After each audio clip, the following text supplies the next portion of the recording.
Oh, man. Welcome to Andrew's Football Live Stream. What do you want to talk about today? Hey, listen, what I'm going to do is I'm going to break down week 9 in the NFL. I'm going to break down every single game. Hopefully, I get some people who want to talk about Chiefs because I was at the game a ton of purple. And I got to give first thing I'm going to do, and I'll probably do this several times during the live stream, is I want to give the Minnesota Vikings a ton of credit, and the fans were nothing but awesome. I had this super annoying fan who sits 2 rows up, and you could tell like about 30 years ago she was probably like a 6, but now she's just old, and she got some beta guy. You can tell. It's funny because she like 4'11", he like 6'5", and you know how like you could tell when you watch people that who wears pants in the family.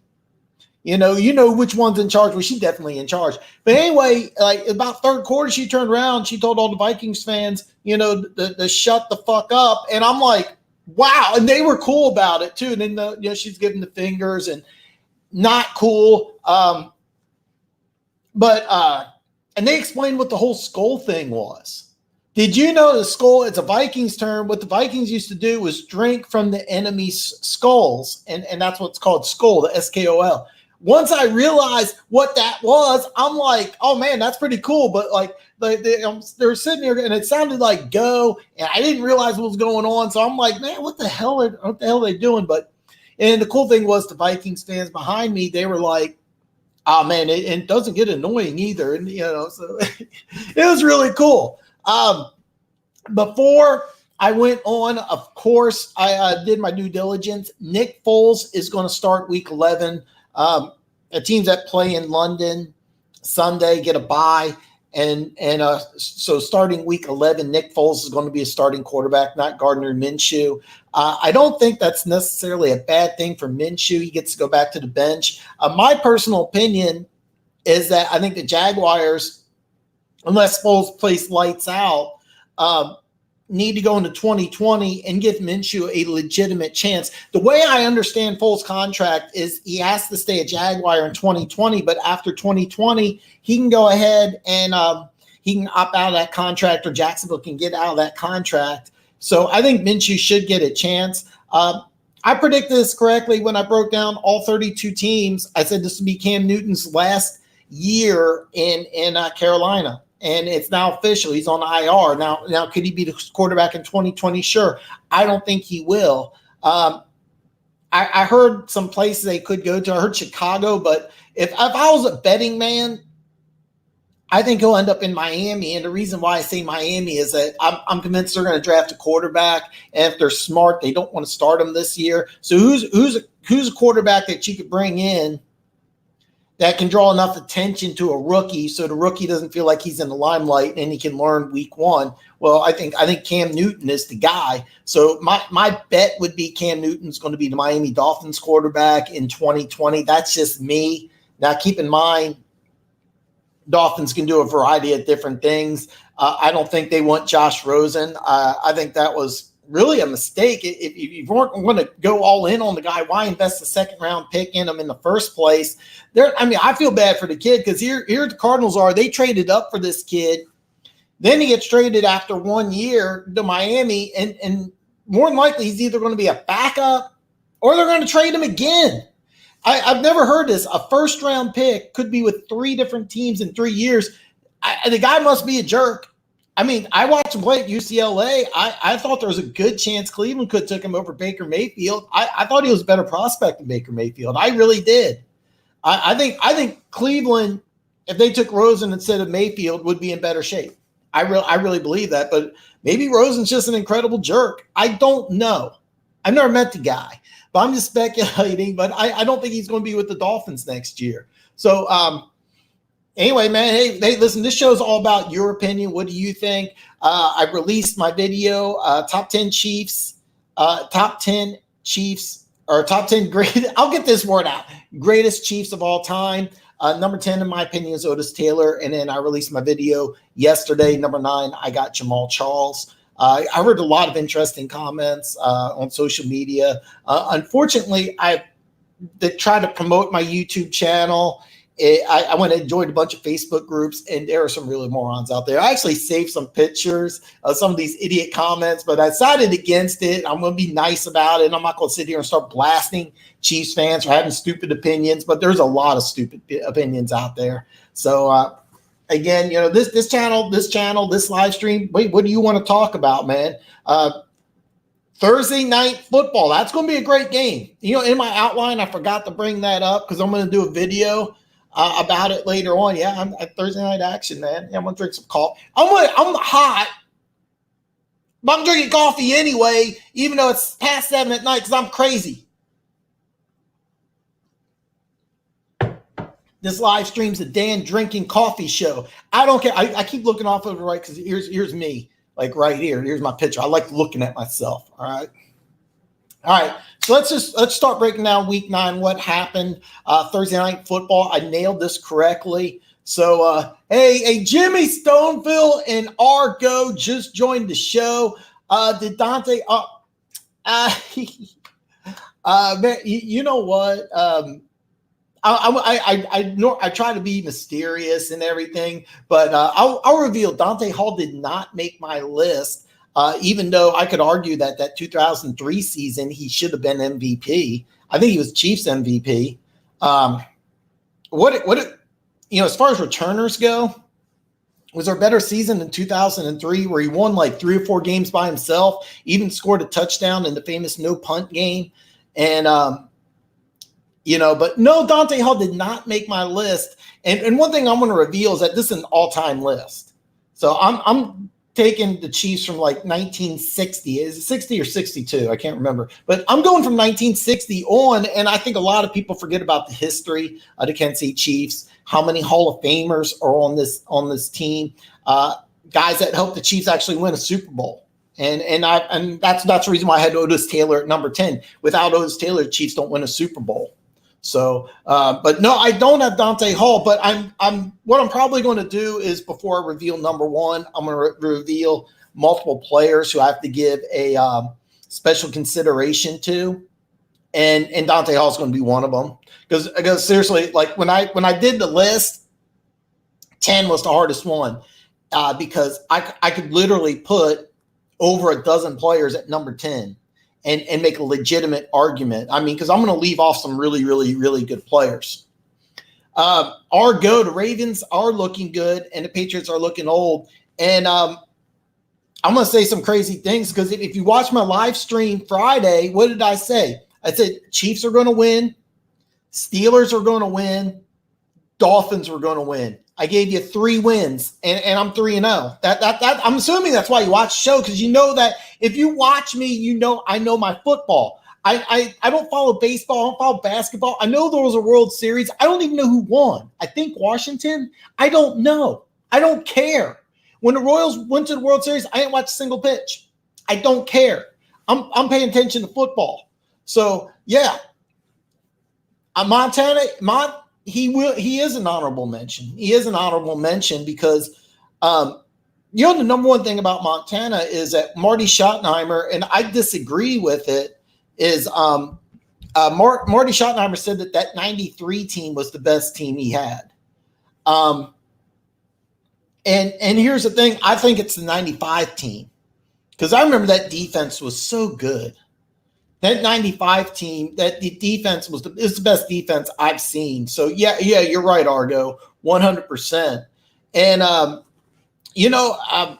one thing I've been saying, and I was going to bring this up later, but I'm going to say it now.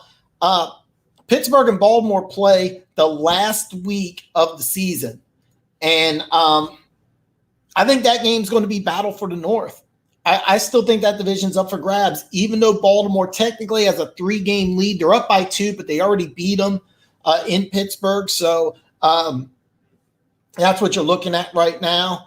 Golden Rooster, man, the rumor mill, there's nothing official. The rumor mill is that he's coming back this week. Vegas already released the odds for the game. I do something for a Tomahawk Talk. I do a segment called the Moneyline segment. I basically what it is the Guys for Tomahawk Talk. It's a fan page. A lot of Chiefs comments and they wanted a bunch of people to meet. I met Big Chief Sean, who I'm going to try to have on the show. The owner Anthony Stratton from Arrowhead Guys. We all got together and we met. We had some barbecue. We talked about hey, what are you trying to do? And I was like, hey, look. I do all 32 teams. I'm a little different. I do a little gambling. I'm trying to get away from gambling, but ultimately, I want to help people win games. So, and I got a special video I'm going to do. I'm going to release the Thursday night winner. Yeah, I'm doing that. That's actually my game of the week. So I'm going to help people make some money, and that's on my Patreon. But to answer your Golden Rooster, the rumor mill is that he's coming back. The Vegas line's already been released. So that leads me to believe that the Chiefs and the NFL are really trying to get Mahomes back this week. I know that he's definitely going to play on Monday night, 13 days from now. So, I do. I watch RGR. I sent him a couple messages, man. You need to follow me. And I do follow RGR football. Really big fan of the show. They're on the Locked In podcast, and that's where I first started following him. And then he started a separate YouTube channel, and I kind of got away from the Locked On podcast. I watched all 32. This is what I'm here for. This is what I'm here for. This is the number one post right here, and I am going to help you make some money because you know what, I'm going to release this now for you. I'm going to do a video. And I'm going to post it later tonight, but I'm going to help you right now. My game of the week is Chargers -1. Take the Chargers on the road in the black hole. Take the money. I know it's not. My boy Golden Rooster, this is why I do this. This is why I'm living my dream right now, is so I can help people make some money for some blow. Or whatever you want to use it for. Whatever you want to use it for. But yes, Golden Rooster, you want to make some money. My game of the week, and I haven't missed yet. I went ahead and haven't missed yet. But yeah, this is my game of the week. You got Chargers in 1, Jimmy Stoneful. Hopefully you do, because I think it's a good game. I think it's a good game to put action down on. I think it's a great game. So, man, what a great show, man. I mean, you guys, I seriously, it's funny because, I'm getting jacked up on coffee.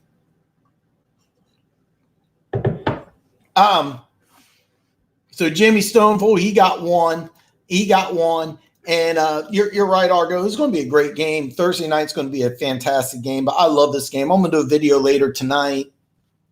And I'm going to release that on my Patreon. I've been charging people $5 for my game of the week, but because it's a small channel and my Patreon's new, I feel like I got to put some content out. I'm going to go ahead and start breaking down the rest of week 9. Again, if you got a question, just throw it up there. I do my best to answer everything. Excuse me, man. Thursday night, this is a game that I nailed. I had a feeling it was going to be a closer game. San Francisco, it's funny because somebody who I just started following about 4 weeks ago, when San Francisco's 4-0, he posted they're not going to make the playoffs. This is a fluke. And I was like, dude, great defense and running the ball is never a fluke. San Francisco has a great blueprint, but I still like Seattle to win that division. But of course, they got to do something Monday night. San Francisco, what they're doing is phenomenal. That defensive line, that's exactly what John Lynch wanted to do. He put together a monster defense. So,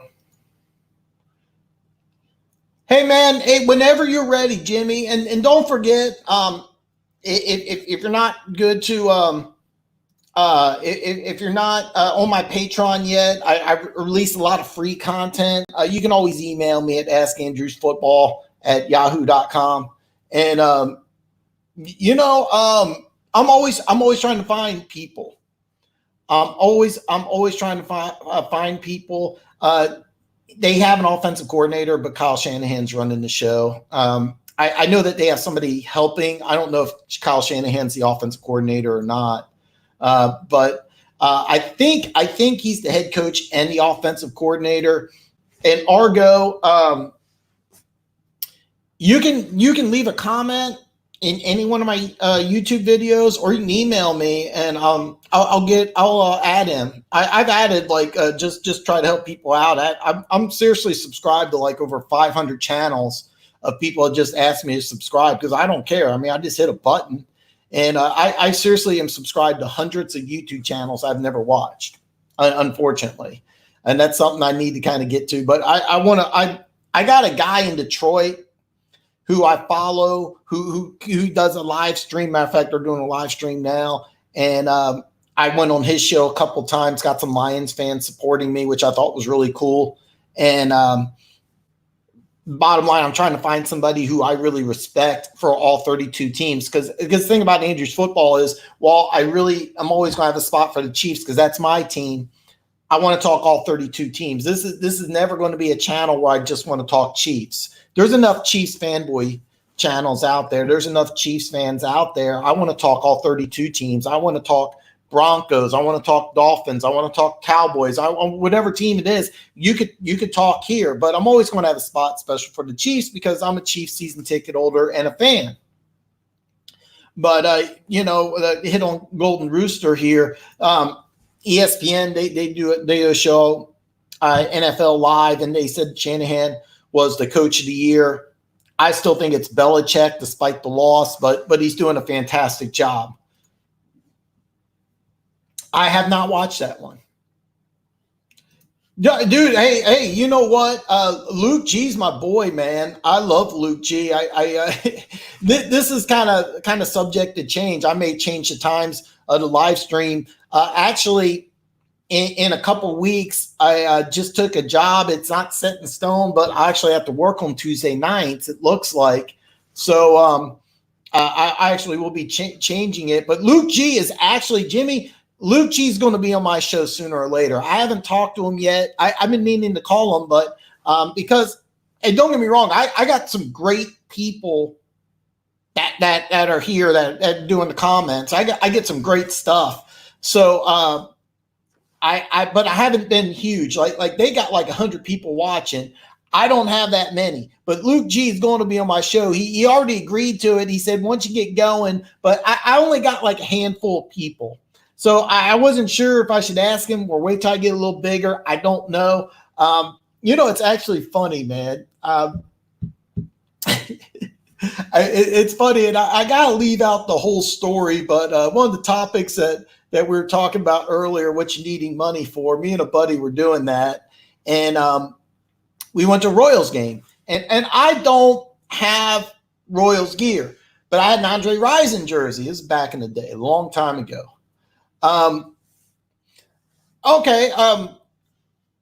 They do. If you got a jersey and you bring a pen, you got to go out. You go down to the bottom.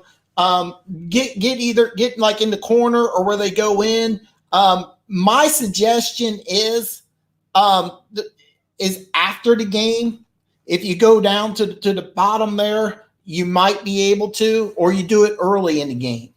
But when I go to the game, I'm in the upper level, so I don't get down there. I want to finish the story. Yeah, so anyway, we were partying pretty hard. We're pretty wasted, so we go to a strip club, and it's like 4 p.m, right? So we're tanked. So we go to a strip club, and we're the only ones in there.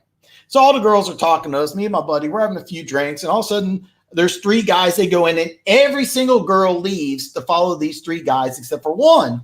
So like me and my buddy are like, what the hell, and because we can't see because they're surrounded. All right, these 3 guys. So we're like, what is that? And turned out to be it's Andre Rison, and I'm wearing a Rison jersey. So he actually signs it, and the guy comes up to me, and I was like, my buddy's like, hey man, if I give you $50, will you give him a lap dance and buy him a drink? And he agreed. And the owner came up to me. He's like, yeah, anything on underneath? I was like, yeah, I got a t-shirt. And he goes, if you take your jersey off, he'll sign it. And he wrote down, have fun at Diamond Joe's. Andre Rison, and I got to meet him. I got to talk to him. And it was pretty cool because I was expecting a guy like you see on TV, but he wasn't. He was soft-spoken, highly intelligent. You know, the guy was super, super cool. So who the hell is this guy? Oh, man, you're cracking me up. Yeah, but to answer your question, you can go early or you can wait till after the game. But yeah, I'll get there sooner or later, man. I'm fully aware about this. I wasn't going to touch base. Actually, you know what? I was going to go in order, but I'm going to ask you, since you're switching back and forth, how do you guys feel about that 4th and 1 call? Because here's the deal. And here in Kansas City, it stunk because all the afternoon games, we had to watch Green Bay and the Chargers. We couldn't watch the other games. I was over at my dad's, and he doesn't have the Red Zone channel. I had it on DVR. So I went ahead and watched it, and I watched the Red Zone, and I was like, so what happened? Because I didn't even know. And then I watched it, and I was like, 4th and 1. So I knew the Raiders won, but I didn't know what happened because I saw like they were driving. I'm going to say something I think that you guys aren't going to like, but I like to play action. I like to play action because if you had Kerryon Johnson playing, I would have went ahead and just ran the ball. But I like to play action. I like the 4th and 1 play action. I have to watch that play again just to double check, but I think they ran it to the short side. I would have ran it to the wide side and given Stafford maybe a better opportunity. But I did like the call. It was just, you know, and I had that game too. It was the personnel. Okay. Yeah. Bottom line, Kerryon Johnson's kind of, you know, it's something that I'm kind of getting away from. But anyway, when draft time comes around, I've got to watch a lot more college football. I wouldn't be surprised if the Lions take 1 or 2 running backs in the draft, and I wouldn't even be surprised if they take one in the first round. A lot of it's going to have to do with the combine. For example, there's this running back in Utah. His name's Moss, and I'm hearing comparisons to Marshawn Lynch. And how's he do at the combine? Because if this guy runs under 4.5, he's going to be like 225, 230. But you even know the receiver he threw it to. That's not good. But I wouldn't be surprised if the Lions draft a running back. They need help running the ball. And I don't know if they need offensive line help as well. But that's a team that I think this year you're not going to make the playoffs. But 2020 and going forward, you're going to be in great shape. So – No, I agree 100%. I agree 100%. I like to play action call. I didn't know that the personnel, because I couldn't tell who was throwing it to. So kind of get back on track here. We're going to break down the rest of the week 9. Of course, you got a comment. Let's hear it, man. What do you want to talk about, man? It's all about you, man. It's all about you guys. So your run blocking's not good. You have some issues on the offensive side of the ball. I don't know if you want to focus more on the offensive line or if you just want to get a running back, because I think you need a running back. I wouldn't be surprised if you take a running back in the first round, which I know is not a popular opinion. But one thing about the Lions in the draft is they like to do things a little different. They've done it the last 2 years. They've done things that not everybody said they were going to do. Hawkinson at 7 is a risk. I mean, a tight end at 7 is a risk. That make no mistake. So going a running back in the first round, especially since they're going to pick probably in the middle teens. But I think they need to consider it, man. I'm going to drink some coffee. But and the Lions are a team I'm going to talk quite a bit about during draft time because they're going to be a very interesting draft topic. No, man, this show is more fun for me when you interject and you jump on. But I believe it or not, I actually do have a script and I'm actually following something. I just don't get on here and just start rambling, believe it or not. But The whole point of me doing a live stream is I want to hear what you guys have to say. If you guys want to talk Seahawks, we can talk Seahawks. We can talk Chiefs. We can talk Lions. It's more fun, and that's the reason why I started doing live streams is I want to talk about what you guys want to talk about. I got some Lions fans in the house. We talk Lions. So I can talk Lions all day long. I went on Luke G's show, and I said the Chiefs are going to win a high-scoring game. He said they weren't. I'm just saying. Talk Saints, dude. I've been saying this for the longest time. They are the best team in the NFC, and they've been the best team in the NFC. I would not be surprised, and I've said this multiple times. I wouldn't be surprised if the Saints don't lose another game. I think they can go 15-1. Their defense is lights out. I don't know if you remember, but last year they traded up and they gave up a lot to get Marcus Davenport out of University of Texas, San Antonio, and they released Okafor, who's now with the Chiefs, and he's been playing really good. You got Cam Hayward on that defensive line. Dennis Allen's your defensive coordinator. I think he's going to be an NFL head coach. And no, you're right. But that's the thing about the Saints. Last year, the defense was pretty good. This year, it's a top 10 defense. The defense is really good. And well, no. The reason why it's not fail is the NFC South is synonymous for great offense, terrible defenses. I mean, Tampa Bay's got a decent defense. They gave up 40. The Falcons, I think, would give up 40 to a high school team right now. The team that they lost to was the Rams, and the NFC South. They did beat Carolina earlier, but here's the thing, though. I think the Saints are the best team in the NFC. I don't even care about schedule because the defense is really good. Breeze is as good as it gets. So. Ooh, I forgot you're a Falcons fan, and that's going to be an interesting subject because that's going to be an interesting subject because I think that Dimitroff, the general manager, could be in hot water. I think the Falcons could be a team that just blows up their whole roster and wants to start over from scratch. Cam Newton's out for the year. Cam Newton, and I touched base on this at the beginning, but no, I'm glad you asked. He's out for the whole year. They put him on IR. He's done. I said I made a video where I broke down all 32 teams, and I said I thought that this would be Cam Newton's last year, possibly Ron Rivera's. And I'm gonna tell you something. Even though they're 5-3 and McCaffrey's an MVP, if they finish 6-10 or 7-9, Ron Rivera's not guaranteed to be there. Cam Newton is out for the rest of the year. I think his career in Carolina is over. If I had to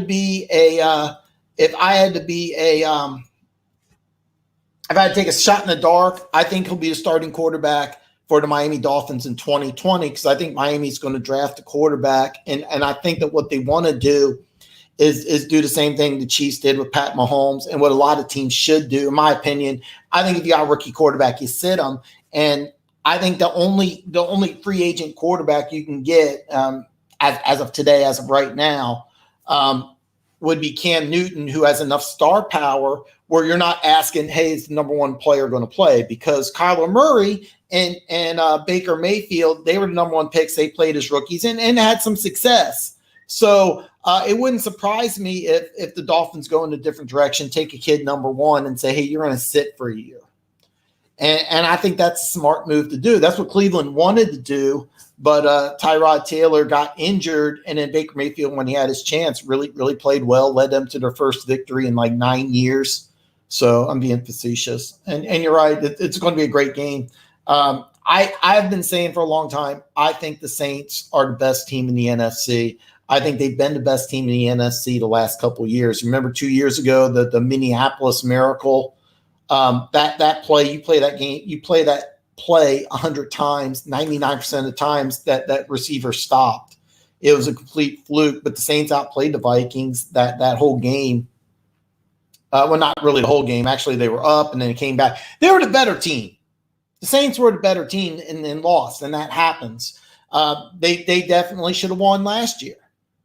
But the thing is about the Saints is that the offense is loaded with talent, and they're loaded with talent on the offensive side of the ball, but they have a top 10 defense. So that to me, I would have a hard time thinking this. I don't think the Saints are going to lose another game. I think they're going to be 15-1. But I've said this before. I think that they're going to go. I think they're going to go to the Super Bowl. But I've said that the last couple of years, and I've been wrong. So I've been wrong.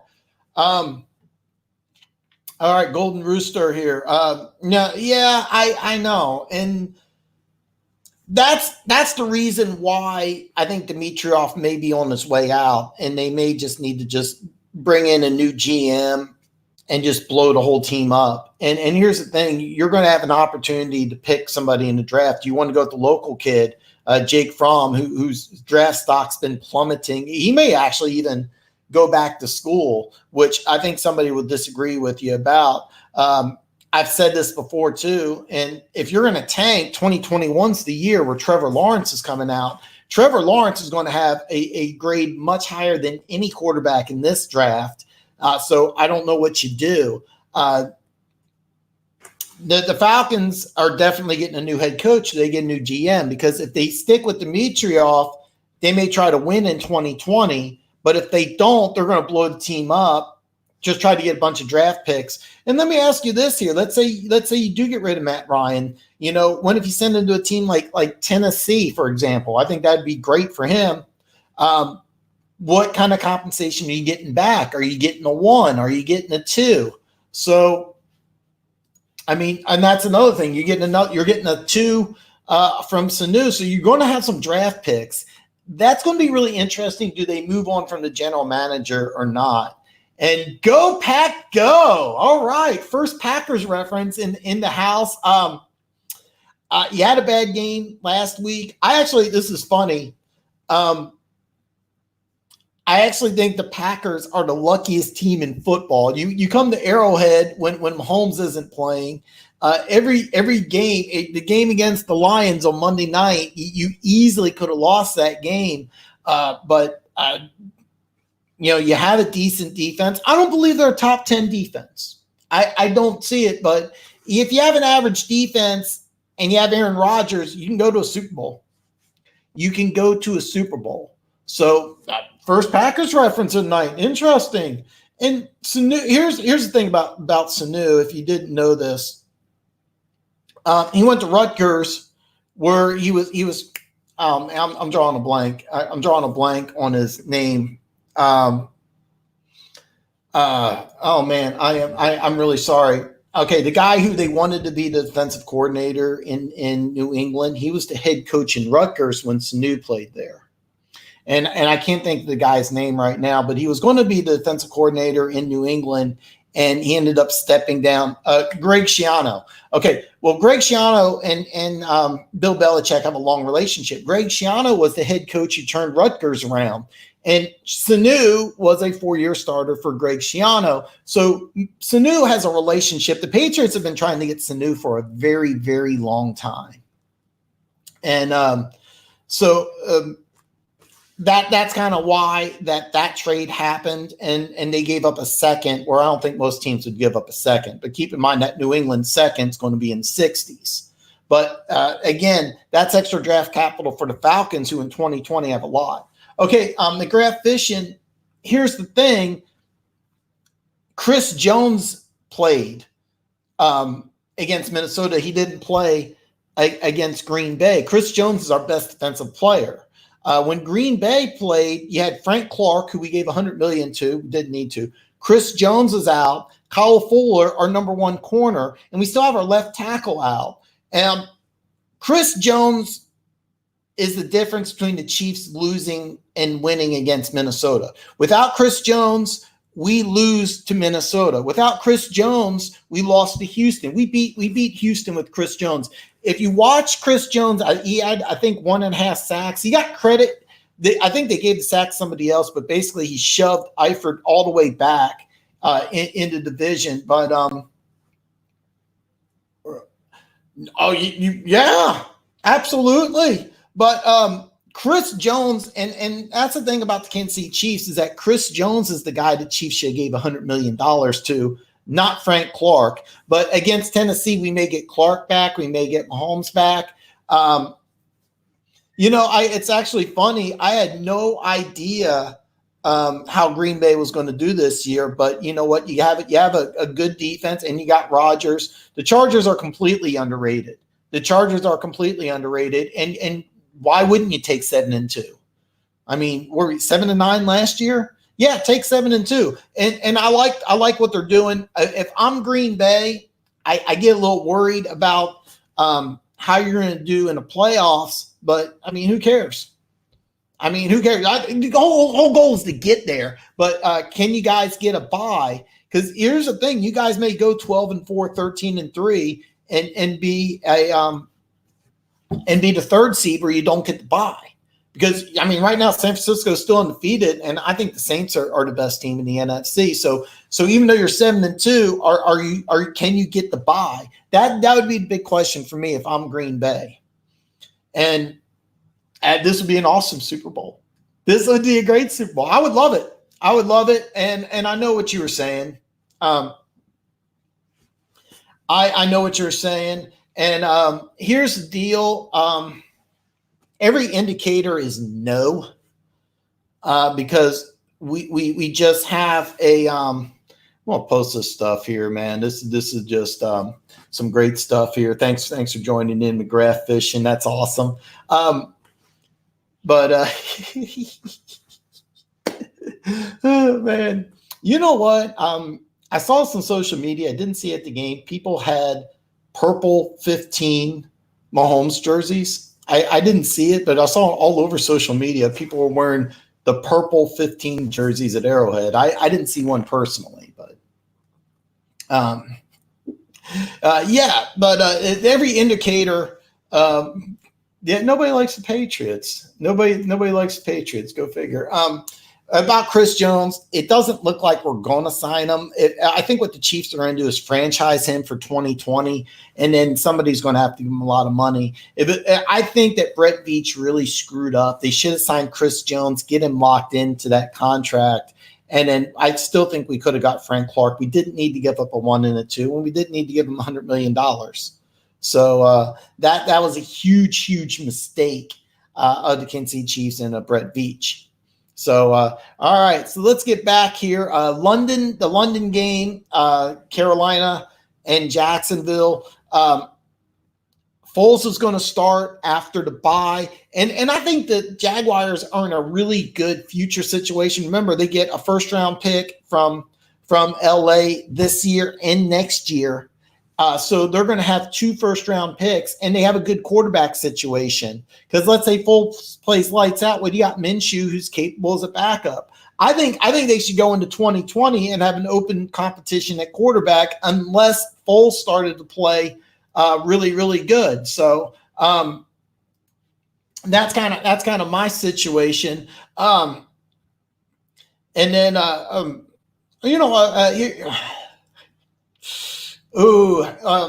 here's the deal, McGrath Fishing, man. I'm so happy that you joined the show. I'm really excited. I'm always trying to get new people in. I talk all 32 teams, but all my gambling content's now exclusively on my Patreon. I released a freebie of my game of the week. I'm a Chargers -1. So I can't offer a prediction, but I can tell you this is that I think that they're better off without Newton. I think it's going to be an interesting game.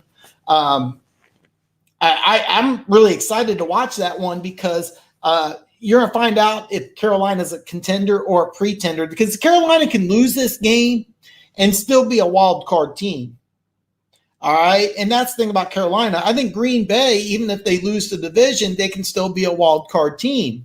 And at 7-3, they're still in the hunt for the wild card. But I think in the NFC, you need about 10 wins. So I'm assuming that's where you found me, is that I've been following Island Life for about I'm trying to think of when I joined. I joined Island Life. I started following him before he started doing live streams. I actually started following him in February, and I don't even fish. which is funny. But I've been a big fan of his videos and of his show. And then he started doing live streams, and I joined several of them, but I haven't had a chance. That's actually where I found you, and I assume that's where you found me, because I'm actually subscribed to several fishing shows. But no, I Island Life, I love that guy. I've been following him for almost a year now, and I've been following his videos. I don't get a chance to join those live streams so much, but I got on a few times, and I've subscribed to a bunch of people. I'm subscribed to like 500 channels. But I honestly, I don't follow 500. I don't follow 500 YouTube channels, but yeah, I follow them quite a bit.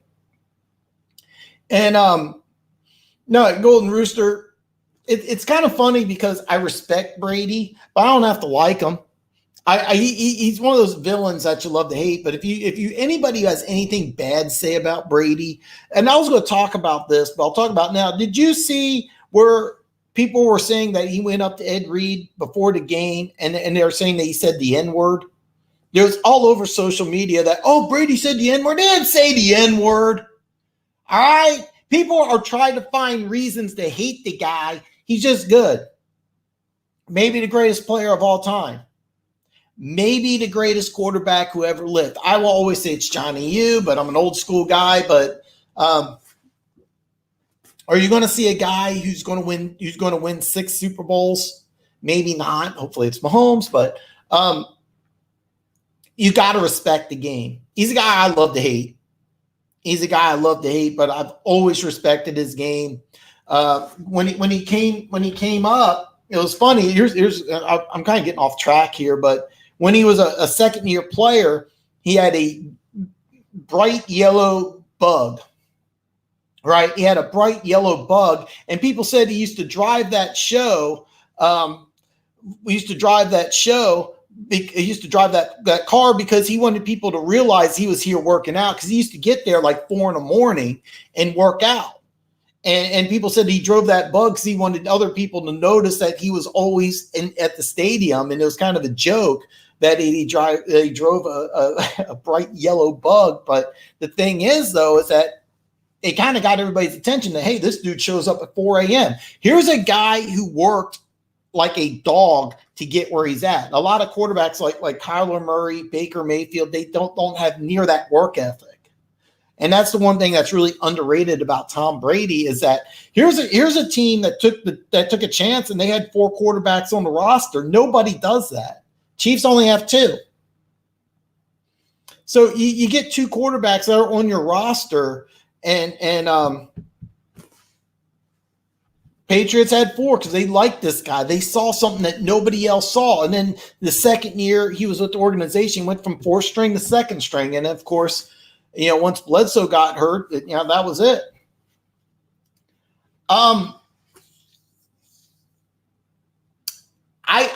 think Mahomes is more talented, but I've said this many, many, many times. When Rodgers is at his best, I've never seen a quarterback play better. Never. I'm 45. I've seen a lot of great quarterbacks. I've never seen anybody play better than Rodgers at his best. Never. There is never there. I'll even go further than this. You'll never see a quarterback play better than Rodgers at his best. Never. Even Mahomes. Mahomes more talented. Mahomes is maybe the only quarterback. You can argue Josh Allen, because Josh Allen, Chiefs fans are going to hate me. So Chiefs fans, I'm sorry. Josh Allen of the Bills actually has a stronger arm than Mahomes. Mahomes has more arm talent. And then I think Rodgers like this much less arm talent than Mahomes. Now keep in mind, maybe 10 years ago, because Rodgers is 36, but Aaron Rodgers at his best is the best I've ever seen. All right. All right, back to the London game breakdown. And I wanted to talk about this just briefly. Houston, who currently has the lead in the South, here's their next 4 games. They get a bye this week. Then they have to play at Baltimore, Indianapolis at home, New England at home, and then you get Denver at home. But here's the thing. You got 3 really tough opponents, but you also have a 3-game home streak. You got to win 1 out of those 3, and that puts you at 7-5 with 4 winnable games, starting with Denver at home. But out of all the teams that are pretenders and contenders, the thing with Houston is how are they going to do after the bye? Baltimore, Indianapolis, New England. You got to win one.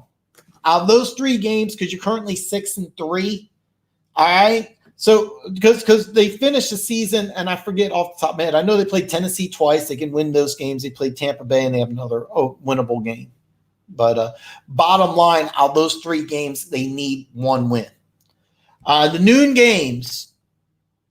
And again, man, jump in. What do you want to talk about? That's the whole reason I'm doing a live stream is because I want to be interactive. I can talk football with 32 different fan bases. I don't follow basketball. I don't follow baseball. I don't follow bowling, hockey. I just follow football. The day after the Super Bowl, I break down 32 teams, and I break down which team's better, which team's worse, and I'm already looking at draft picks. I'm going to have a mock draft together shortly after the Super Bowl. I'm going to start doing mock drafts. I did it this year. I did all 32 teams. So, that's the only thing I do is I talk football. And right after the Super Bowl, I'm still going to be looking up football stuff. I'm still going to have live streams. I'm still going to make videos. That's the only thing I do is I love football. That's it. Noon games, Washington at Buffalo, and kind of the theme, and I kind of got away from it, was contenders and pretenders. Washington at Buffalo. Haskins looks like a rookie. The Redskins completely mismanaged him. They really did this guy a disservice because he's got such talent, and it's obvious to see that he's probably the most talented quarterback on the roster, hands down. But they had him working with the scout team. Now they want him to start.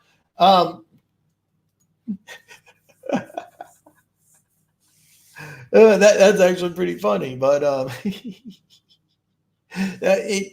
you know what? When I talk about pretenders or contenders, the thing is with Green Bay, that's different than any other team, is that Green Bay just has to get into the playoffs, and then does Rodgers play at that elite godlike level? That's the scary thing, because when they were 15-1 in 2011, they didn't win a Super Bowl, but in 2010, I think they're 10-6. They went up against the 13-3 Falcons and just put up 50 on them. And that's the thing that scares me about Green Bay, is that because I think as a team, if you took Rodgers away from Green Bay, I think they're a 6-win team. But you could take Patrick Mahomes away from the Chiefs, and they can still beat the Vikings. They could still make the playoffs without Mahomes. Without Rodgers, that team can't do anything.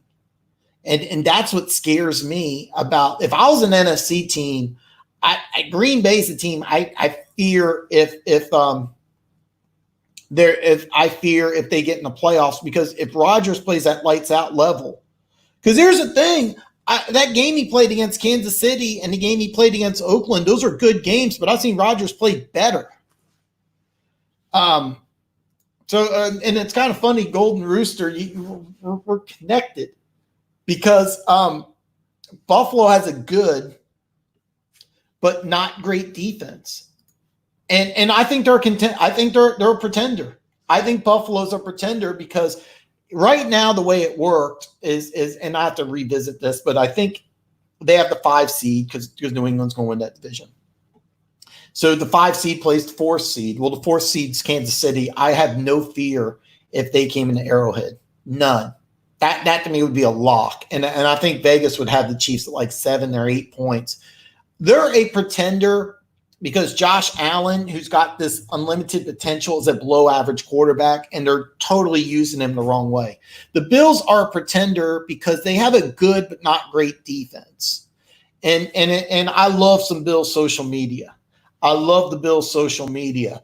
And there's a lot of Bills social media people I follow, but they're going to get to the playoffs and they're going to lose in the first round. And I touched about this earlier, Argo. The reason why we lost to Green Bay is because Chris Jones. Chris Jones they did the top 100 list, and he was, I think, 20th or 19th. He's that good. Chris Jones is a top 25 to 50 player in the NFL, all positions. So with a healthy Chris Jones playing the way he did with Patrick Mahomes, this is why the Chiefs have a Super Bowl team. The problem is that since you spent $100 million on Frank Clark, you probably can't keep him around long term. Again, I think the Bills are a pretender. They're definitely going to the playoffs, and I think the NFL is better with the Bills being good. But this is a team that they should go 9-2 before they play Dallas on Thanksgiving, and then their December schedule gets really tough. They play New England again. They play Dallas. They play Pittsburgh. It's funny because I could see them going 9-2 and then limping into the playoffs at like 10-6. But no, the Bills are not real. And this is where I got this from. And it's, I mean, even in my notes, I have down there, not a contender, pretenders and contenders. The Bills are a pretender because I think they're going to be 9-2. I think they're going to win their next couple of games, and they're going to play Dallas on Thanksgiving. And people are going to try to hype this up as a Super Bowl, as a preview of the Super Bowl. Neither one of them are really Super Bowl teams. Neither one of them. So, not and by the way, Jets in Miami, if you follow my live stream, I nailed it. All right. I called Miami winning this game. They were a 3.5-point underdog, and I said they were going to win. I predicted this. If you follow my live stream, I called Miami winning this. And here's the thing about this game is that Adam Gase is now, I think, on the hot seat. The Jets aren't a stable franchise. It's funny because a couple of weeks ago, you wouldn't have said this, but the Dolphins are in a much better situation than the Jets, because the Dolphins had a ton of draft picks, and you can see that they have talent. The Jets, they don't have draft picks, and they have a ton of holes. And then they may have made a bad decision with Gase. I think the Miami shouldn't have fired Gase in the first place, but that's just me. And then keep in mind, one thing I do want to say about the Dolphins, though, is remember New York drafted 3 players in the first round this year's draft, including a quarterback, and they're 2-7. So having a lot of draft picks doesn't necessarily equate to wins. Next game I'm going to talk about, and McGrath, you nailed this because I was going to talk about Chicago and Philly. And here's the thing about the Bears is that Matt Nagy was quarterbacks coach with the Chiefs. You know what, Golden Rooster, I'm going to get to that in just a second. But here's the thing. They went 12-4 his rookie season. They're not going to be they're going to finish below 500. And is he on the hot seat? Because I tried to tell Bears fans you can't go 5 wins, 4 wins, 2 wins, 5 wins, 12 wins, and not go back down. It doesn't happen that way. So I think Nagy and the GM, and I'm drawing a blank on the GM's name, both those guys are on the hot seat for this year. Now, I'm higher on Trubisky than a lot of people, but he looks confused out there. That's the thing that bothers me, is that he looks confused. And my opinion is, because I know from being here in Kansas City, is he probably runs a version of the Andy Reid offense, which is extremely complicated. You got to dumb down the offense, but you may want to go in a different route. The Bears, in my opinion, are really interesting because the Bears could move on from Trubisky, Nagy, and their GM after this offseason. But he looks confused out there. But I'm going to lose a lot of credibility, but going into the draft a couple of years ago, I liked Trubisky more than I liked Mahomes. I did. I actually thought the Bears, I didn't like that they went from 3-2 in what they gave up. And in 2018, everybody thought the Bears were geniuses. 2019, the Bears are morons.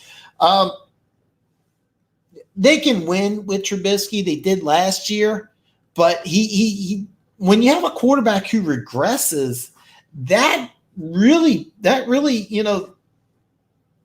says something to me, is that what are you doing? Because I've watched him play several times. He looks confused. what this says about Philly, and McGrath, I don't know how much you've been watching me or not, but I've been saying this for a long time. I think the NFC East is a two-dog race between the Cowboys and Philly. Now, here's the thing. The winner is going to get into the playoffs. Obviously, the loser, I don't think, makes the playoffs. You need 10 wins this year to get into the playoffs in the NFC. You need to win a minimum of 10 games. All right. I don't think they're going to have two teams make the playoffs in the NFC East. They're going to have the Cowboys, and I think the Cowboys win the division. I think Philly could finish 9-7, be on the outside looking in. They could win 10 and be on the outside looking in. And that's that. You're right. And I've heard this, and I've said this many times. The Dolphins will win a game, and I don't think the Dolphins are tanking. But when you just because you get a bunch of draft picks doesn't mean you're going to be successful. The Giants had 3 picks in the first round, including a quarterback, and they're 2-7. So I don't think this is a good. I don't think this is a good strategy.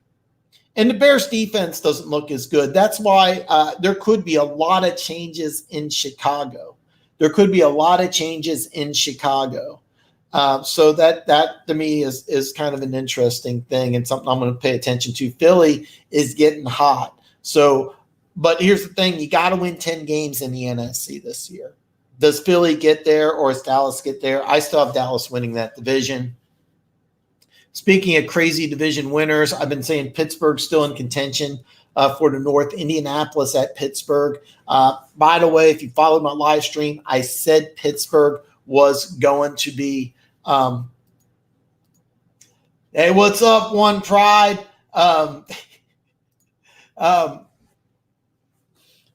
Here's the thing about Pittsburgh is that I think that they're going to make a run for the North. Pittsburgh plays Baltimore the last game of the season. I think that's going to be for the North. I wouldn't be surprised if Pittsburgh wins the division.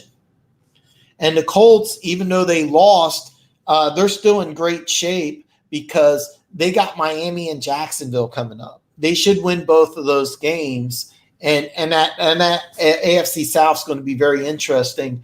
I've been saying this for a while. I think Pittsburgh's going to give Baltimore a run for their money. I really do. And Golden Rooster, this is why I could see the Jets being in up. Oh man, that's the reason why I could see Adam Gase being gone. I really could. And One Pride 40 having a strong take here. That's awesome, man. One Pride 40, welcome, man. What? I did a preview video for the Jets Golden Rooster, and this is a great take here. I agree with you, McGrath. And then when I did my preview for the Jets, I think the over-under for them was 7.5, and I said under.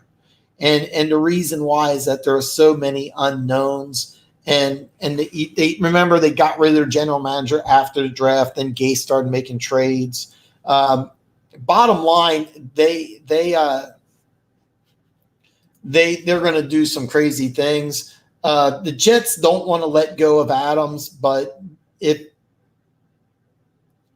the Jets could do 100 different things in the offseason, they're going to be a team that are they going to move forward with a new general manager, new head coach. The Jets are a complete disaster. Brissett is the real deal, and they got 2 really easy games coming up. So the Colts are in really good shape. And oh, by the way, I don't know yet, but by Friday's live stream, if you're tuning in, McGrath Fishing, I'll find out if Brissett's starting. With Pittsburgh, I've been saying this. I think Pittsburgh's really going to contend for that North. I think that division's still up for grabs, despite how well Baltimore played Sunday night. Tennessee at Carolina. If you haven't tuned in, you didn't know Cam Newton's out for the year. He's on IR. He's going to be out. I predicted this in the beginning of the season. I said this would be Cam Newton's last season in Carolina. If I had to if I had to take a stab in the dark, I think he's going to be Miami's quarterback next year, because I think Miami's going to draft a quarterback and try to sit him. Unless they and the rumor is they love Tua. They got 3 draft picks. I agree with you, Golden Rooster, but I actually thought he was a pretty good head coach in Miami. I thought he got a bad deal, but him and the general manager were never on the same page. He may not get another chance to be a coach, but if I was a team and I needed an offensive coordinator, if Gase is out, he's an excellent quarterback coach and a great offensive mind. This may be a guy. No, he's still there. He's still there, and I think he's going to stay till the end of the year, but he could be in hot water. So hopefully don't. But the Bears, if you jumped in late, I don't know if you got a hold of this or not, but the Bears could be. The Bears are going to be an interesting team in the offseason, because are they going to move in a different direction? A team that I know is not going to move in a different direction is Tennessee, but I keep picking Tennessee to win, and this was one of my games I picked wrong because they lost to Carolina, which means McCaffrey is an MVP candidate. Carolina's still a wild card team. You got to get to 10 wins in the NFC. I've said that like 5 times. I'm going to continue to say it. Tennessee's offense is better under Tannehill, but I don't think he's the long-term answer. So I think Tennessee in 2020 is going to get a quarterback. A new quarterback. Will be interesting to see what direction they go in 2020, but I think they're going to move on from Mariota and Tannehill. The Titans, I'm not going to pick them again this year, and I don't think they're a playoff team anymore. Even though they could play pretty good down the stretch, I don't see them making the playoffs. Where Carolina, they're definitely a wild card potential. So, and I agree 100%. I'm going to talk about, matter of fact, that's the next game I got on my list here, Detroit at Oakland. I heard this from Jimmy Stoneful, who was flipping back and forth between me and Luke G. Let me ask you, what'd you think about the 4th down play? I liked it. Jimmy Stoneful said he thought the formation was bad. They had a chance to win this game. I thought it was the right call. I like the 4th down bootleg. The Raiders play the Chargers on Thursday Night Football. That's my game of the week. I like the Chargers in 1 point. Chargers are a 1-point favorite. That's a game to put money on right there. I like the Chargers big time. I'm not sure who Detroit plays. Let's find out here. It is Detroit play next week. They don't have a bye. Again, I'm not giving predictions because all my gambling content's on Patreon.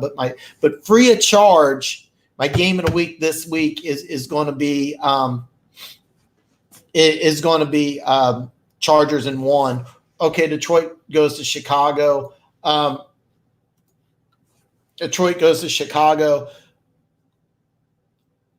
I don't like doing predictions here, but I'd be shocked if they didn't win that game. That's probably going to be one of my parlay specials. So you get some special content I usually charge for too. Thoughts on Sam Darnold. Coming out of the 2017 draft, he was my favorite. He was my number 1, easy, and I thought it was hands down. He was my number 1. I thought Rosen. If you needed somebody to play right away, Rosen was the guy.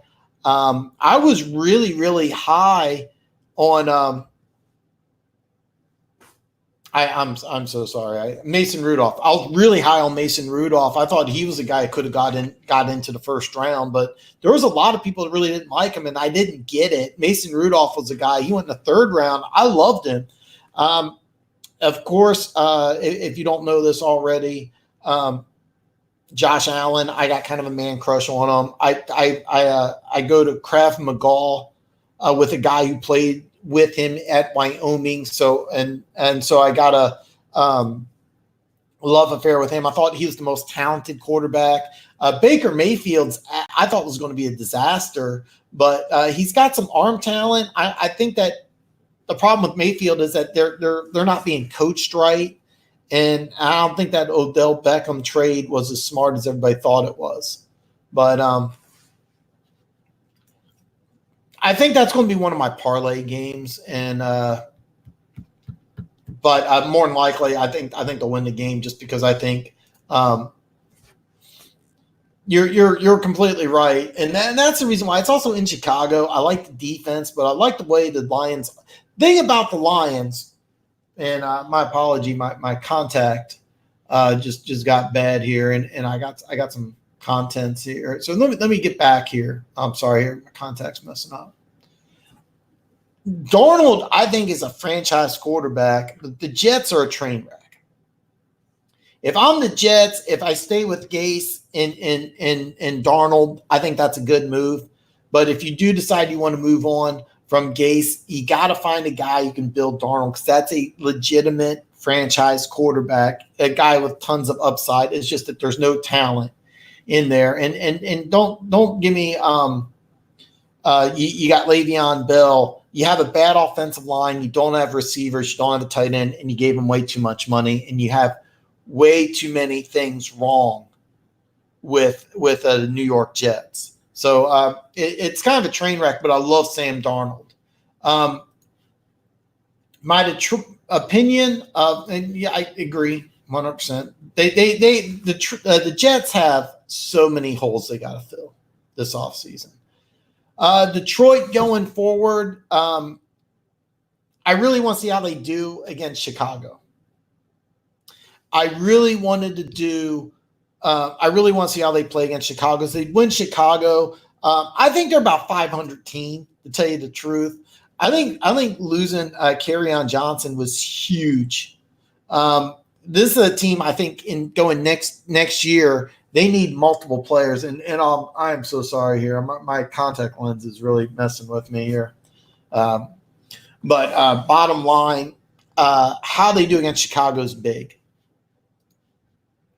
And here's the thing: they're not going to trade or release him. I think he's going to be a starter in 2020.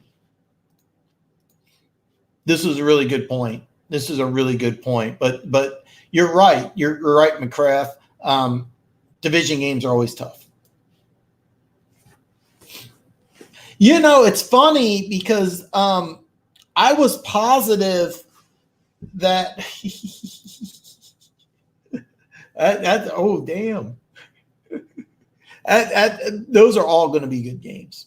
Those are all going to be good games. And this is the comment I was alluding to earlier. But about this one, it was actually funny because in the combine, Sam Darnold didn't throw. So I thought that was a sign that they were going to go with Darnold.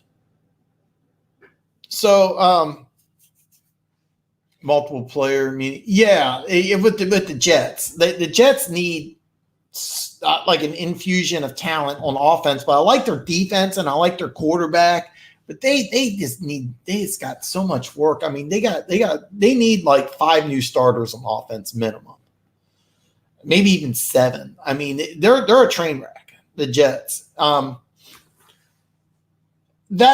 thing is, I thought they were going to go with Darnold because Darnold didn't work out, so I thought he had something worked out. Normally, if a player doesn't work out at the combine, that's usually a good sign. Like, example, Chase Young, the guy who could go number 1, the defensive end out of Ohio State, he probably won't work out at the combine. His agent would say you don't need to because you're going top 5 no matter what. So you don't need to work out at the combine.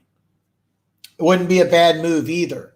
But Darnold didn't throw, but every other quarterback did. And I thought, well, that's a no-brainer. Darnold's going to go to Cleveland, but instead they really liked Baker Mayfield, and I was really surprised about that. I think Darnold's still the best quarterback in that draft, and I think 20 years from now we'll probably say the same thing.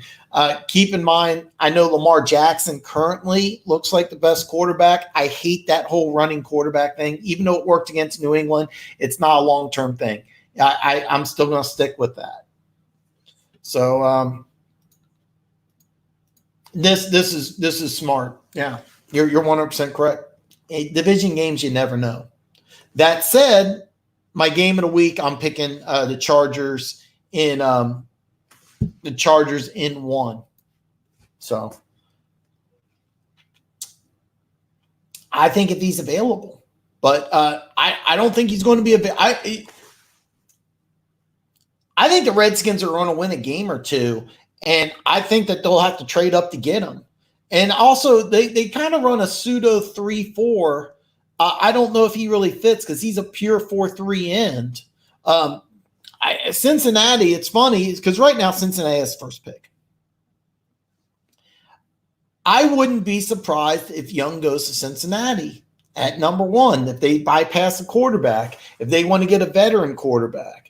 I wouldn't be surprised, but if I had to guess, let's say Cincinnati's first pick in the draft, they're going to take a quarterback. I could see that unless all right, and we're kind of doing some draft talk here. It's going to depend who goes where, because and how well Herbert stock goes up. Herbert's the Oregon quarterback, because a lot of people thought he could have went top 10 this year. There's definitely a chance. There's definitely a chance that Chua goes 1, Herbert goes 2, and I personally today right now without the combine and without like Chua. Let's say he gets injured against LSU. That's going to be a great game Saturday. I'm going to have it on DVR. Is he not good number 1? How many people love Joe Morrow, the guy who's going to win the Heisman? Remember, he was enrolled at Ohio State, transferred to LSU, but he's from Ohio. So do the Bengals want to take the local kid at quarterback? There's so many ifs, but I think Chase Young is yeah, I agree with that. I think Chase Young's the best player in the draft, but if Miami's picking number 1, it's going to be Tua. If the Bengals pick number 1, who are they going to pick? And we'll have a lot to talk about. And keep in mind, if you remember, Jalen Smith, the Cowboys linebacker, he got injured in the bowl game. Remember, he got injured in the bowl game. There's talk about him going top 5, and then he got injured. And, I mean, the injury was severe enough that he had to sit out a whole year. But there's a lot of talk about,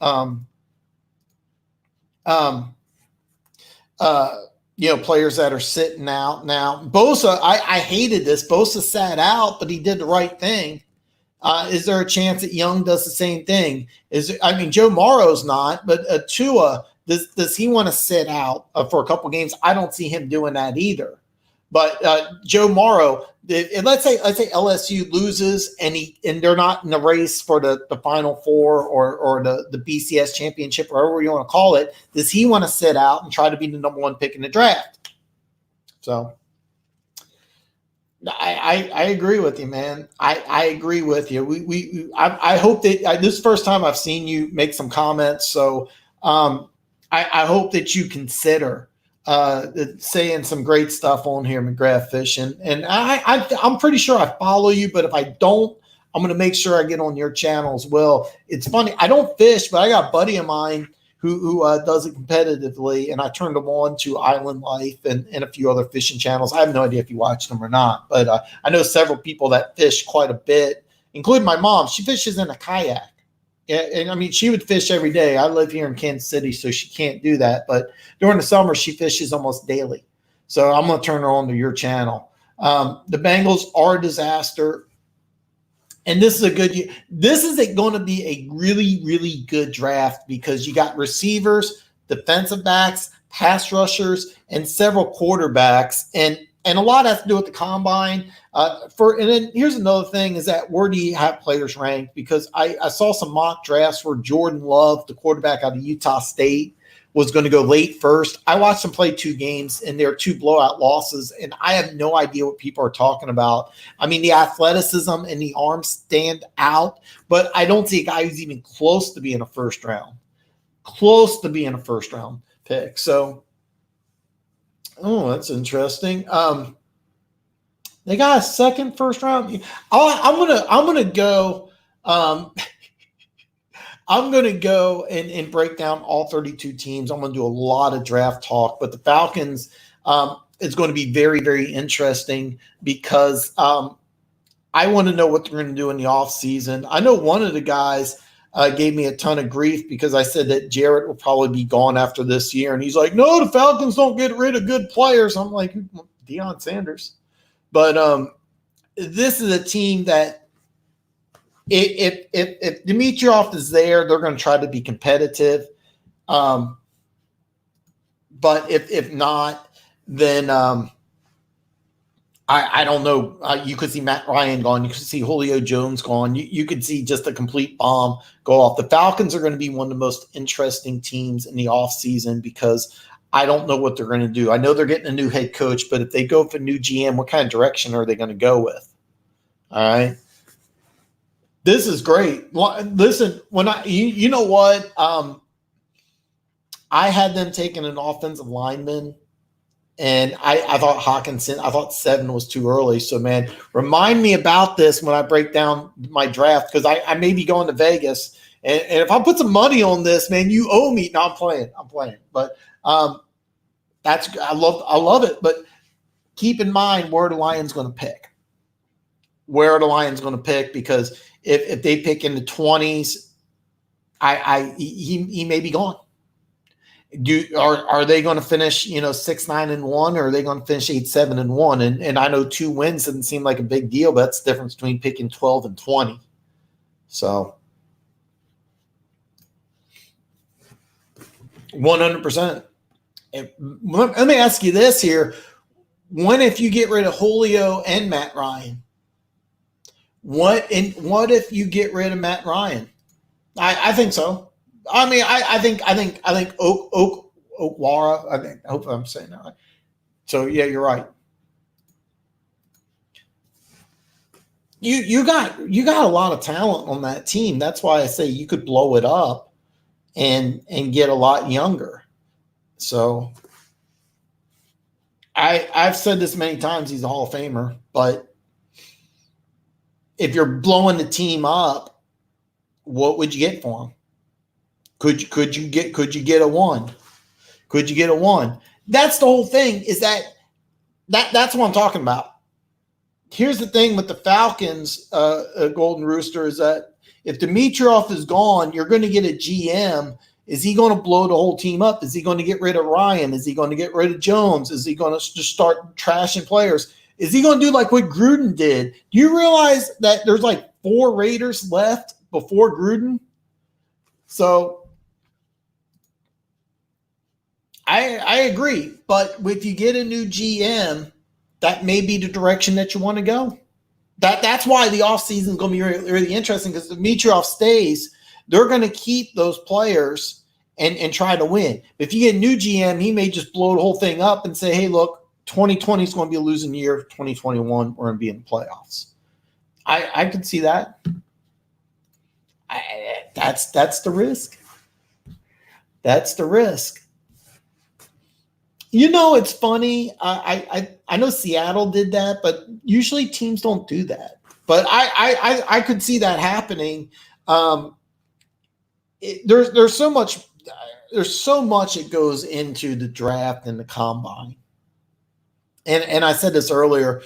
Utah's got a running back named Moss. If he goes into the combine and runs a 4.4, he's a first round guy. If he goes in a combine and he runs like a 4.6 or 4.7, he could be a 3rd, 4th round guy. And teams don't like picking running backs. I could see the Lions getting a running back. I know they're going to get one in the offseason. So, let me see here. Green Bay and the Chargers. I think this is where I left off at. They destroyed Green Bay, and the Chargers are a team that I think has just as much talent as anybody, but they start slow. I think that they're now getting better, and they're very dangerous. Green Bay, great time to lose. I think Green Bay has been luckier than any other team in 2019. The one week that they look bad, everybody else in the North loses. It's just some teams got it, and this is a year that Green Bay's just got it's like every good bounce, every good call has just gone Green Bay's way, and it's just interesting because I'm not sure they're really a 7-2 team, but if they get in the playoffs and Rodgers gets hot, they're very dangerous. I said I was going to say contender and pretender. I want to say Green Bay is a pretender. The one thing about Green Bay is that if Rodgers gets red hot, they have a chance, and that's the thing.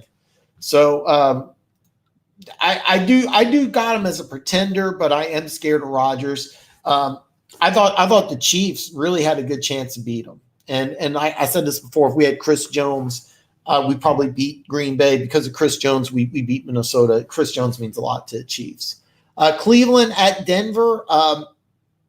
Brandon Allen gets a win. Really cool. Lindsey had a good game. Noah Fant had a good game, finally showing that potential, because a lot of people thought Fant was better than Hawkinson. And I liked Hawkinson as a player better. I liked him as a player better, but I thought Fant was a better fit for a handful of teams. Denver is one of them, who's been drafting tight ends like crazy for the last several years. So this is a team that, has some pieces going together. And in 2020, I think they're moving on from Elway. Flacco is another guy they're going forward to. I agree, but there's a handful of teams that Fant's a better fit for. Denver's one of them. If I had my choice, I'd rather have Hawkinson, but Fant would be a better fit for Kansas City than Hawkinson, because Fant's a guy who's basically a receiver. And they're not really using him right in Denver, but this week he had 100 yards finally. So Denver has some things going right for them finally. Remember, they started off 0-4, now they're 3-6. Cleveland, to me, is very sloppy and disorganized. I said this, I thought they should have hired I think that they should have hired Greg Williams instead of Freddie Kitchens. I thought it was a huge mistake. And you have a guy who's got very little experience with a lot of talent and expectations. I thought that could be a potential train wreck, and it has been. I really think that there's a chance you could have a new head coach in Cleveland next year. I really do. It's going to be a very interesting offseason for the Browns. And Denver, I think that they're on the right path finally. Tampa Bay at Seattle. Tampa Bay's the best 2-6 team in football. I like Winston, and I haven't had anybody talk about Tampa Bay yet, but I think I'm one of the few people that really like Winston. I follow some Tampa Bay people on social media, and nobody seems to like Winston, but I like the way he plays. I like the potential, and I like the fact that he's done well under Arians.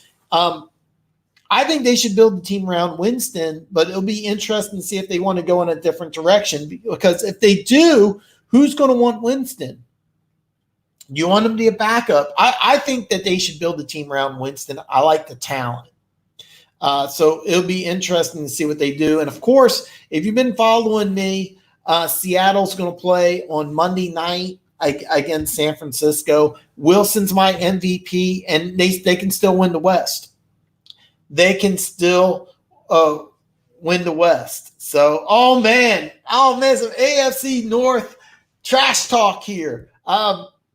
All right, let me go here. The Lions are on the right track, but they still have some holes, specifically at running back.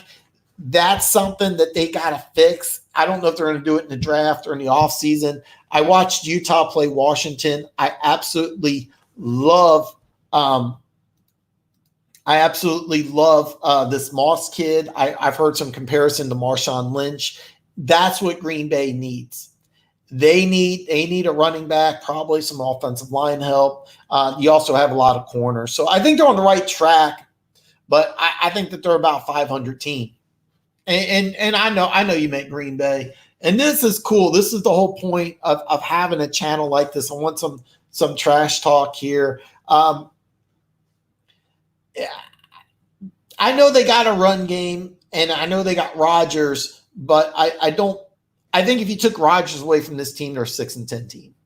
Here's the thing with Green Bay. I love when Rodgers is at his best. I've never seen a quarterback play better. But if Rodgers has a B game, then if Rodgers has a B game, this team can't win in the playoffs. Green Bay scares me in the play. If I'm an NFC fan and I got to play Green Bay in the playoffs, you're just praying that Rodgers doesn't have one of those games where he goes 32 out of 35 for 405 touchdowns, because he can do that against anybody. But if he has one of those games where he just plays, an average game, or even average by his standards, then they can't win. I do Uber part-time, and I got to drive 3 Packers fans around, and it was like a long drive. They for some reason they wanted to go from one side of town to the other. Kansas City's a huge town, by the way. It's like go from one side of Kansas City to the other is I love this, man. I love it. I wish I could post both these at the same time, but anyway, I talked with them, and they were expecting a blowout, and they all felt that Green Bay had a top 10 defense. And then I was like, I just don't see it. And they said, I think it's a top 5 defense. I'm like, okay, somebody.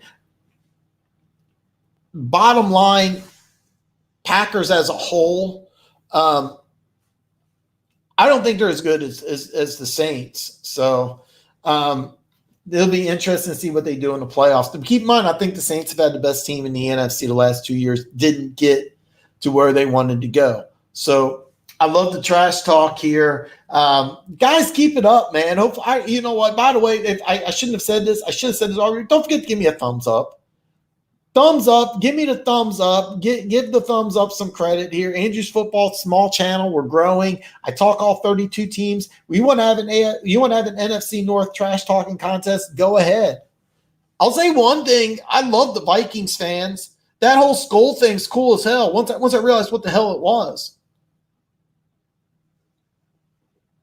You have to realize for like a quarter and a half, I'm sitting here and I'm like, what the hell are they saying? Then had some of the fans talk about it, and it turned out to be they're really cool. They had a lot more class than our fans did, unfortunately. But so I love the trash talk here. That's a great thing about Andrew's Football is that we talk all 32 teams, and so Green Bay, Detroit, two really good franchises, two pretty good teams, 2 really good teams. I don't think there's really that much difference between the two, to be perfectly honest. But excuse me, I am sorry. I don't think there's too much of a difference between them. But when Rodgers is on, that team can beat anybody. And you do not want to play a hot Aaron Rodgers in the playoffs. But they also proved that without Aaron Rodgers, that I don't think that they're a good team. And that's what scares me, is that I now Stafford, I've said this, he's tough as a 99-cent steak. I think you take Stafford away and they can still win 6-7 games. But they're competitive with Stafford. I don't think that they're going to make the playoffs with or without Stafford, but I think going forward, Detroit's going to be better. So, what are some great fan bases? I'll say Minnesota. I mean, there was more purple than red at Arrowhead Sunday. I was really shocked, and they were super, super cool. Super, super cool. Packers fans are great. Packers fans are really great. I gave an Uber ride to 3 of them, and they were able to talk. It's funny, if you go to if you have Packers fans, and it's funny because I remember it wasn't this last game. I didn't have a Packers fan nearby, but the one thing is about Packers fans, I remember it was like a little old lady several years ago, and she knew who like the backup linebacker was. I know most Chiefs fans don't know who the backups are, so. I'm going to post some of this trash talk in here. I love this stuff, man. But you're right. There's a big difference between first and third place. Green Bay, I think, is a playoff team. Detroit, I don't think is this year. Even though I was really high on them, this was a tough loss, and I think you got to get to 10. And I don't think Detroit does that. I think even if they went 9-6-1. They would be on the outside in. Lions fans are pretty cool, man. I will say this: we didn't play Detroit at Arrowhead. I'll be honest, I don't remember the last time Detroit played at Arrowhead, but the one thing I will say is that Packers fans and Vikings fans outdid the Packers fans. I mean, I was expecting some green and gold. I was blown away, and then the Vikings fans actually outdid the Packers fans. So I got to give a ton of credit to the Vikings fans. Philly and Dallas have passionate fan bases, but their fans suck. Pittsburgh fans really suck, but they come to like every game. It's crazy. I want to say our fan base is a good fan base, but there's more purple and there's just as much green and gold without Mahomes. And not only that, I've joined a lot of Chiefs Facebook pages to promote my channel, and we got some really stupid fans. Raiders fans are actually really good fans, but when they move to Vegas, I'm kind of interesting how they are going to be. It's actually funny, man. When they were in San Diego, they sucked. They were really obnoxious. Now, keep in mind, they were really obnoxious. Now they're in LA. They don't exist, and that whole thing. They're not going. Oh, by the way, they're not going to London, but the Chargers fans were surprisingly jerks at Arrowhead. Really did a lot of trash talking. I didn't get it, but I mean, but as a rule, I will say this: Chargers fans are bad, and I say that because when they were at Arrowhead, they usually suck. They weren't very smart. They weren't very intelligent. Hit and miss on Broncos and Raiders fans. Both those fan bases are really good. If I could sit there and I can go 1 through 32. It's funny. I've only known one Jaguars fan, and he just picked them because they had a cool color. So a little more trash talk in here. And it's funny because the one thing you guys, it was funny. Philly fans are the worst. And it was funny. I remember the Eagles. The Chiefs were up 21-3. The Eagles came back and won. It was when Andy Reid was coaching the Eagles. And the police had to come up to some Eagles fans, and they're like, look, we're not going to tell you what to say, but, we can't protect you either. I mean, these guys were really, really, really obnoxious. The Philly fans are the only fans that ever had police come up to. Cowboys fans are also very obnoxious, but they show up. Now, keep in mind, Dallas and Kansas City pretty close to each other. It's a quick drive. Well, I mean, it's an 8-hour drive. It's I-35. It's not a bad drive. But man, I can go 1 through 32. But I will say this: the only thing you guys agree about is Philly fans suck. Patriots fans, I think, suck too. Because I mean, it's just. I forgot about. You know what? I will say this. I don't know how it's going to be when they move to Vegas, but I will give Raiders fans credit. They could be 2-14, and they could play New England, who's undefeated, lose by 50, and you'll still see about 10,000 Raiders fans. They travel well, believe it or not. But man, there was one nut job at okay. We're still talking, man. These guys, that's awesome. By the way, One Pride 40 McGrath, both you guys are welcome. I love you.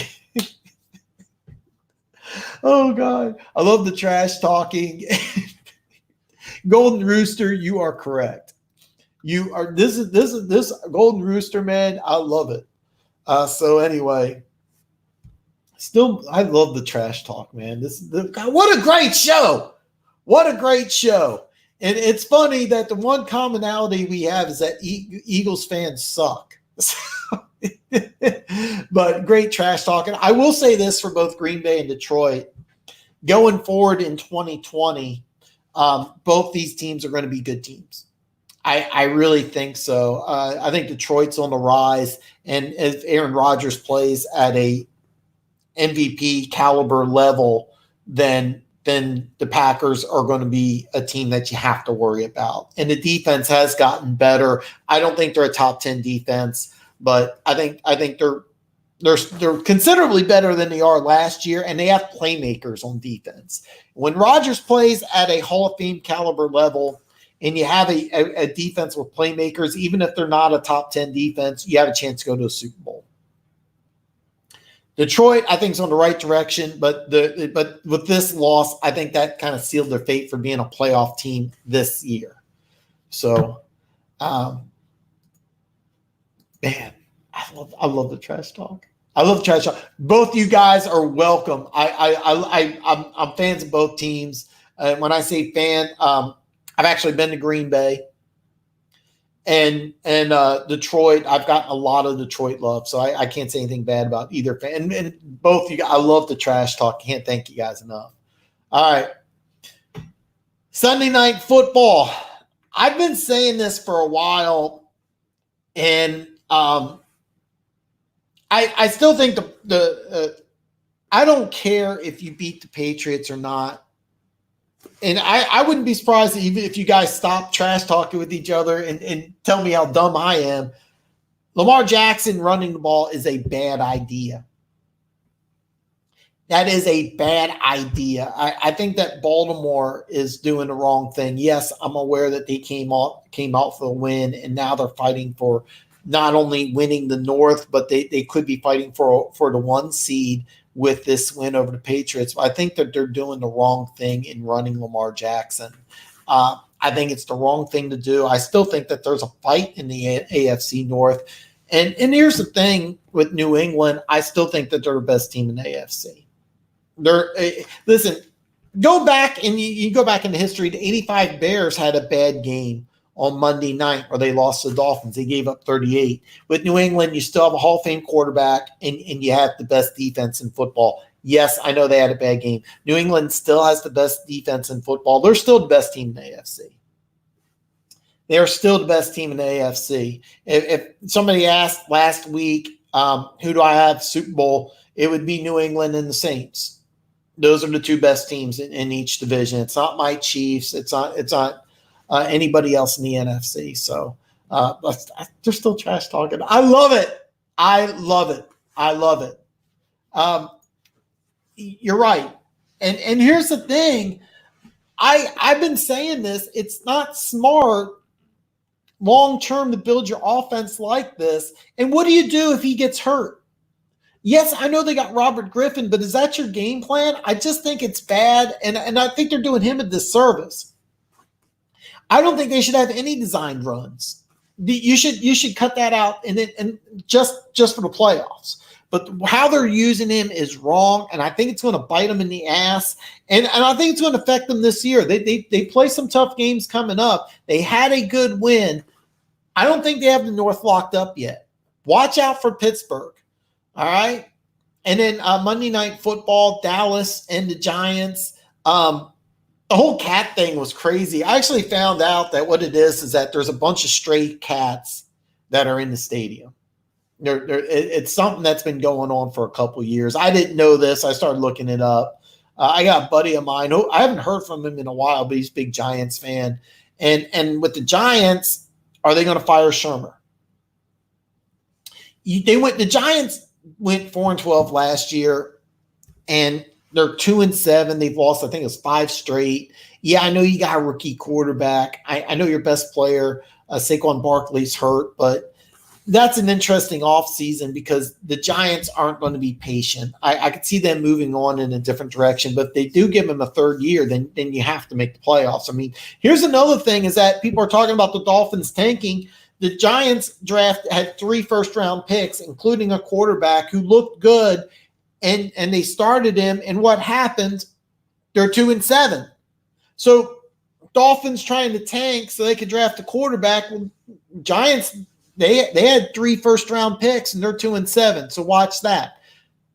I still got Dallas winning in the division, but now it's a 2-game race with Philly playing pretty good. And that's going to be a fun race because I think the winner's going to make the playoffs, and I think the loser's going to be on the outside looking in because you need 10 wins. So you need 10 wins. So, man, what a great live stream. I'm gonna wrap this up here, man, but the trash talking is phenomenal. Oh man, God, I love this, man. And McGrath, man, welcome to Andrews Football, man. I'm really, really glad you joined. And in One Pride 40, man, you've been a staple here for a long time, man. You're always welcome here, man. And you know that, you and Jimmy Stoneful, I know both Lions fans, and of course Luke G. So Lions are always going to have a soft spot. McGrath Fishing, welcome to the show, man. Great content, great trash talking. I love it.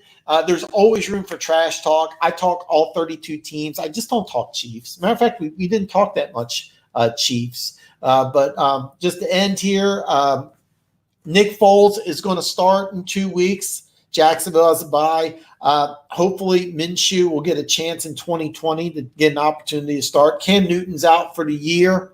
And listen, man, if you're a subscriber to Andrews Football, you already know you're one of the greatest people on planet Earth. All your wildest dreams are going to come true. Don't forget to give me the thumbs up.